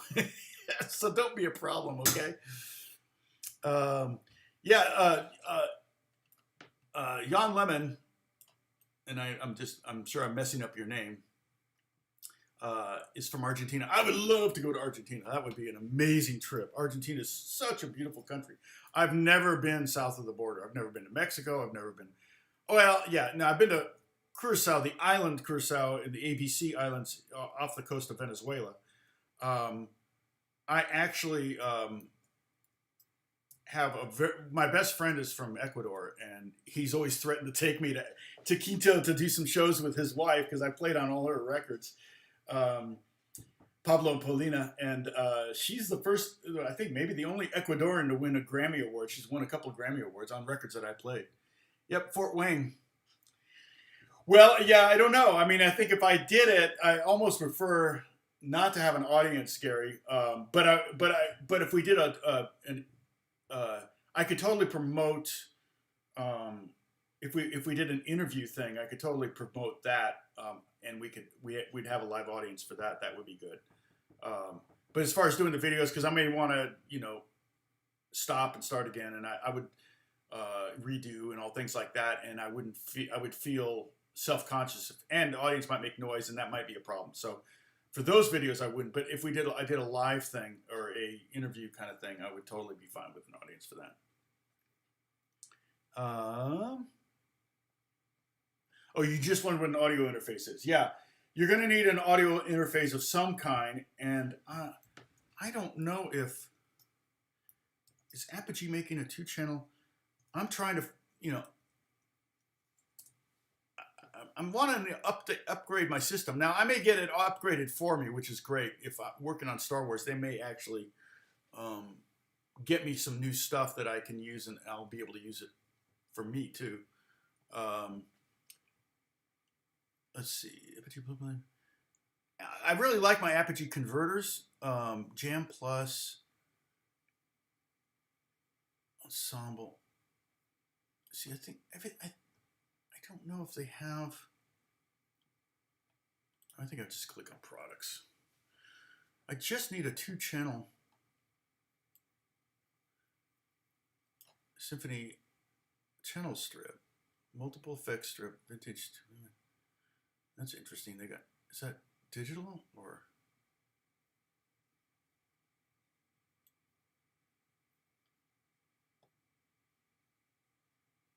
Oh, okay, just click on. I don't know. See, I don't know. Those are plugins. I don't. Clip mic, Element 88. I don't know what that is. Ensemble Groove. Jam Plus maybe is what. But you can get an audio. Shoot, you can probably get an audio interface for $50 on Craigslist. But it may not be updatable.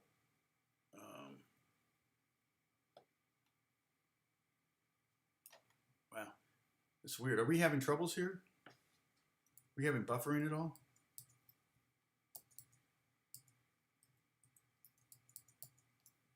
Nope. Okay, it's weird because my download speed's pretty.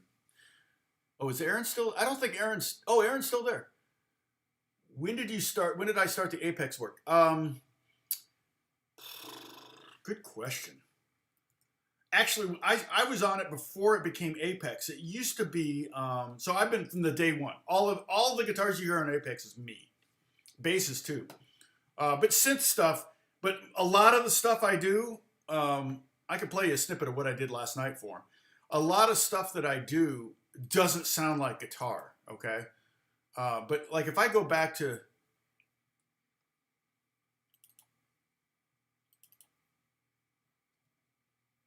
yeah, yeah, and I've done like acoustic guitars and stuff. I mean, it's Barton, composer Barton.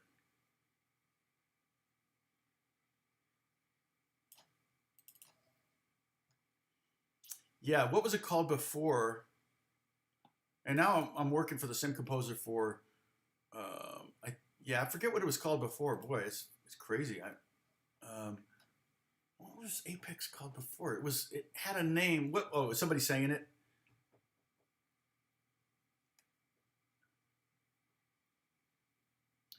But all of that stuff. In fact, Stephen Barton, who's the composer, is such a we just have such a great relationship, and we've worked so well together. And I'm doing Watch Dogs too, so I'm on Watch Dogs, Star Wars, and another one called Battle Bound. So I got 4 this year that I'm working on with him, and Apex keeps me fairly busy. But like I just did so, like for example, I'll play a little snippet here. It's out of context, so you won't be able to tell it. But I got to turn down the volume just in case.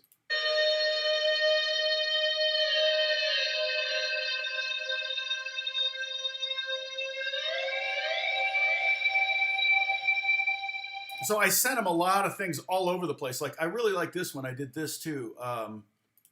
Really liked how this turned out. So it could be low stuff. It could be high stuff.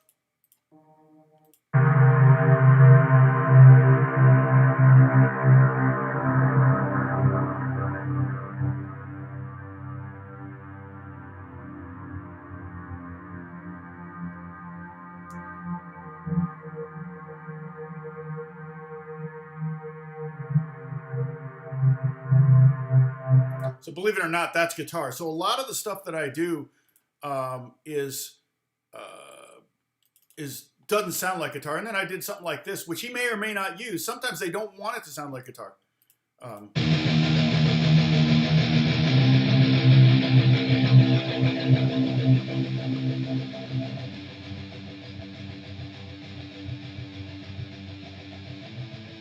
I really like this one too. This was a new sound that I saved because I really liked how it came out. A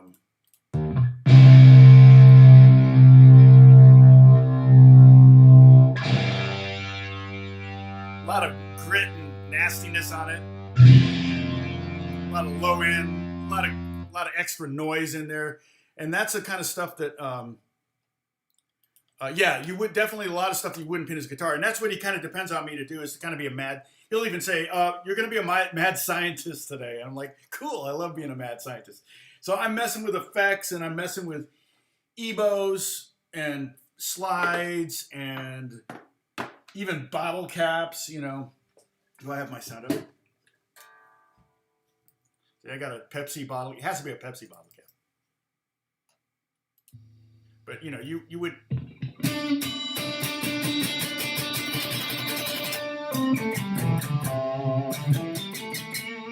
You really hear it on acoustic.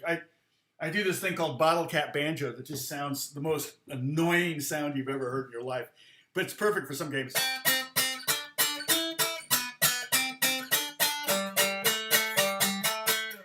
You know, I could do some like, you know, imagine that on banjo.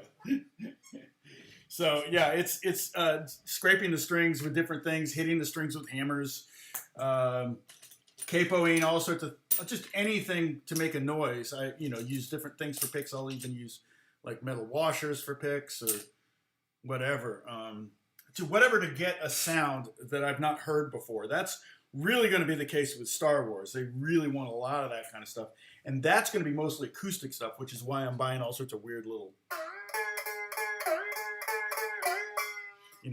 Indian instruments and stuff like that. So that's sort of fun. But the cool thing about it is Barton gives me writer's credit. So I get royalties from, I haven't seen anything yet, but Twitch apparently pays royalties now. So I might see some royalties from Twitch and things like that. So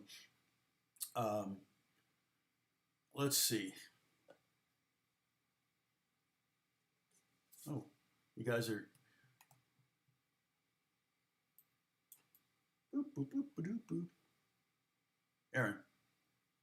Oh yeah. So got to run. Oh, okay. Jack's gone.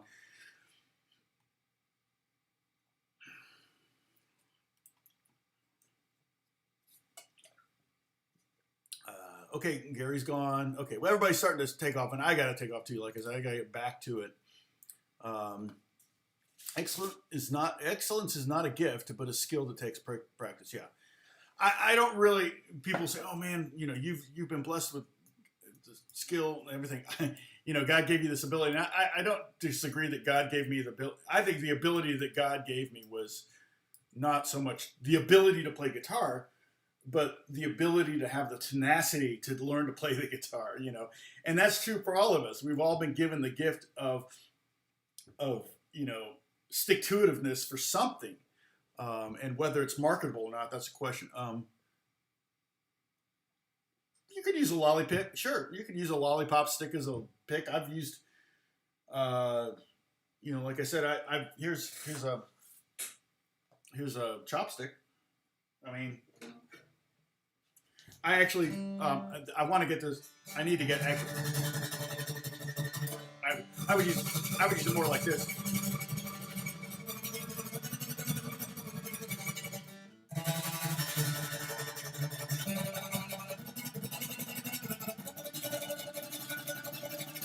Okay, so that's something I would probably use. but yeah, but I also, you know, like a chopstick I could also do with a, you know, I'm more likely to use this triangle hammer.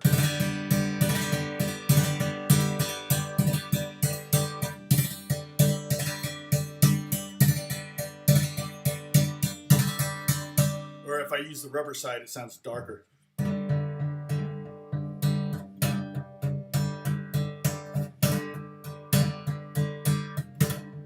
So that's, yeah, I you know, it's part of my job is to be creative. I mean, that's my guitar skills are, you know, here. There are a lot of players up here.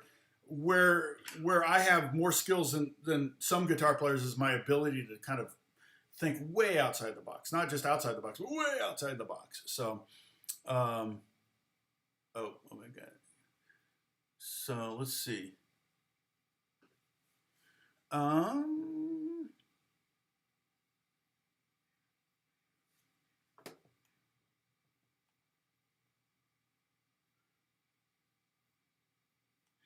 Yeah, it's interesting. You know, drums. Yeah, and again, there's some things I think personally. I do think that physiologically, maybe there's a rhythm thing that if you're really got a good sense of rhythm, drums will be easier for you than, you know, me. I tend to rush. I know myself. A lot of times when I'm creating files for R&B tracks, I will take the file and move it back 10 or 20 milliseconds. Move it to the right, to my right.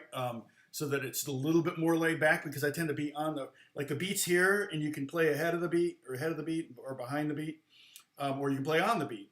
But you know, the human thing is in there somewhere, and I just tend to be a little bit on the head of the beat, and R&B music tends to be a little bit more laid back. So, you know, bluegrass tends to be on top of the beat, you know, a little ahead. You're kind of excited. You're getting to these notes, you know, and so, you know, the R&B music is a little bit more laid back. So maybe have a beer and then play the session or something. That helps sometimes, but I don't really do that. So, yes. In fact, for Barton, I did something for a TV show called, because he did the music for, what's that TV show he did the music for? Dang it, I can't remember. I've got a sixpence in here somewhere. When we were in London, Alex and I got sixpences to use as guitar picks, because that's what Brian May does. And we did a Queen sound-alike. Oh no, it was for a cartoon. I forget what the cartoon was now that I think about it.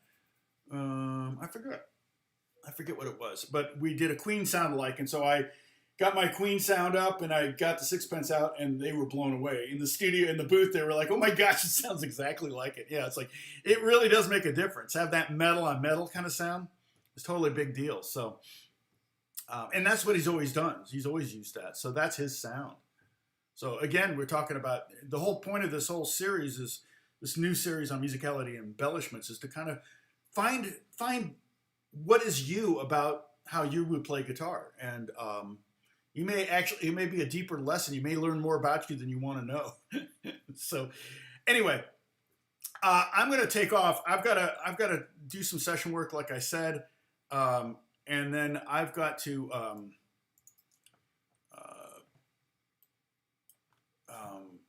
Yeah, I've got. In fact, something else just came in. So Kelly just sent me something. So I will talk to you all later, and I hope you're well.